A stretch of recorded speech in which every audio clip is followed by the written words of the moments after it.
Tidway for a Katernak, Hakjatsiela, Harwift, Taha ta ta ta, Fahatet, Funk Ekagavalan.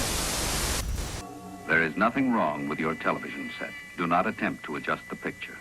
We will control the horizontal. We will control the portion. Section 1. The past. What is art? Art is the process of information that moves chaos into form through expression. Art is symbolic, lingual, and axiomatic.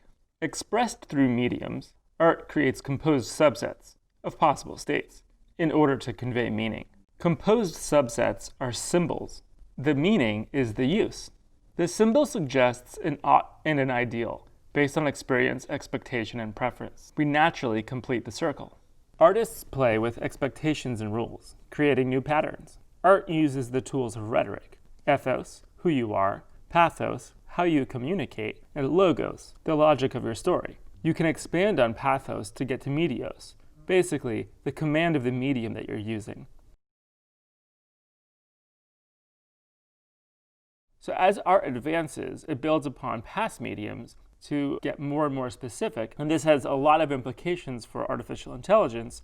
The later mediums are built upon the earlier mediums, and those are built upon basically evolved senses.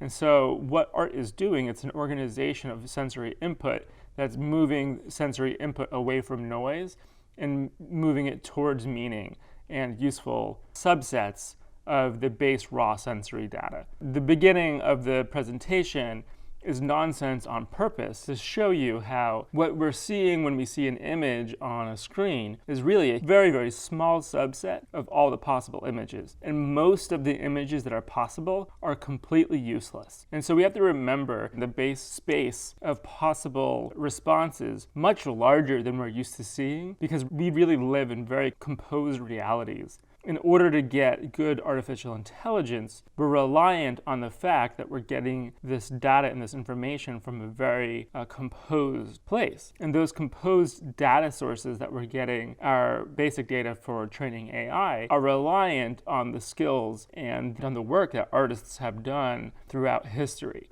When you're looking at some of these algorithms, they're scraping data from places like fashion websites. So fashion websites are great because the subject is isolated and you can really get a human subject really cleanly. However, you're setting up your algorithm to learn very biased inputs based off of the biases found in fashion photography. And so if we want to understand why there's these biases within our AI, at the same time also protect the rights of artists who are doing really hard work and that work is getting stolen, we have to really be critical and understand data rights. So AIs are trained off of two things. They're trained using the algorithm, but they're trained off of data sets. And those data sets are governed by the rules of art. And if you don't understand art, you'll really never understand why or how your AI or neural net works. And so the purpose of our project is to not only track the back-end data rights for the artists, so the artists are fairly remunerated for their hard work, but also because we could get better AIs by having more robust data sets. And so I'd just like to encourage everyone that making AIs for good is possible, but it will never happen unless we have a deep understanding of what art is and how that controls the meaning and the symbolic form of data sets. Thank you so much. My name is Jordan Service, and this was hopefully a short presentation on art and AI.